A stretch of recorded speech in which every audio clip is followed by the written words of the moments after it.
Hi welcome to property zone. నేను మీ Mahesh. HMDA మరియు DTCP పరిధిలో ఓపెన్ ప్లాట్స్ పై బెస్ట్ ఇన్వెస్ట్మెంట్ ఆప్షన్ చూస్తున్న వారికి మేము ఏరియాల పైన అవగాహనతోటి మరియు ప్రతి ఒక్క కస్టమర్ ని ఇన్వెస్టర్ గా చూస్తూ ఒక మంచి అవకాశాన్ని మీ ముందుకు తీసుకురావడం జరిగింది. Project revenue sharing. మీరు సింగిల్ ప్లాట్ కొన్నా లేదా ప్రాజెక్టు పై ఇన్వెస్ట్మెంట్ చేసిన మీకు ప్రాజెక్టు రెవెన్యూ షేరింగ్ అనేది ఇవ్వడం జరుగుతుంది.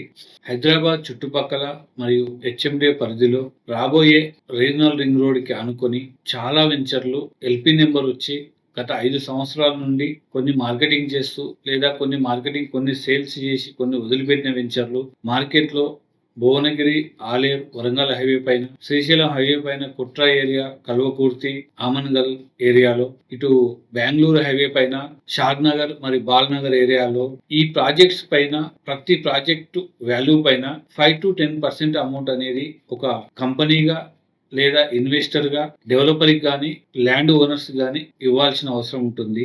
మేము కస్టమర్ని ఇన్వెస్టర్గా చూస్తూ ముందు ఏదైతే అమౌంట్ 5 to 10% ఇవ్వాలనో ఇక్కడ ప్రతి కస్టమర్కి అవకాశం ఇస్తున్నాము. మీ ఇన్వెస్ట్మెంట్ అనేది డే 1 నుంచి బెస్ట్ ఉంటుంది. ఫస్ట్ బెనిఫిట్ తక్కువ ప్రైజ్లో మీకు ప్లాట్ వస్తుంది. సెకండ్ బెనిఫిట్ ఆ ప్రాజెక్టు పైన రెవెన్యూ షేరింగ్ వస్తుంది. ప్రాజెక్టుకు వేరియేషన్ ఉంటుంది. హెచ్ఎండిఏ ప్రాజెక్ట్స్ కానీ డిటిసిపి ప్రాజెక్ట్స్ కానీ ప్రాజెక్టు వాల్యూ మీద ఆధారపడి మీకు నచ్చిన ఏరియాలో ప్లాట్ కొనవచ్చు. లేదు మేము ప్రాజెక్టు పైన ఇన్వెస్ట్మెంట్ పెడతాము అనుకునే వాళ్ళకు కూడా ఇది మంచి అవకాశం. ప్రాజెక్ట్ పర్మిషన్స్ వచ్చిన తర్వాత రిజిస్ట్రేషన్కు రెడీగా ఉన్న ప్రాజెక్టులను మాత్రమే ఈ ప్రాజెక్టు రెవెన్యూ షేరింగ్ భాగంలో మేము ముందుకు తీసుకొస్తున్నాము. మీరు నార్మల్గా మీకు ఎక్కడైనా కొంత రేటు తగ్గించి ఇస్తారు, బట్ ప్రాజెక్టు రెవెన్యూ అనేది చాలా తక్కువ ఇవ్వడం. మేము మీకు ఈ అవకాశాన్ని మేము ముందుకు తీసుకొస్తున్నాము. మీకు ఎలాంటి డౌట్ ఉన్నా కూడా ఈ వీడియోలో వచ్చే నెంబర్కు కాల్ చేయొచ్చు. Thank you.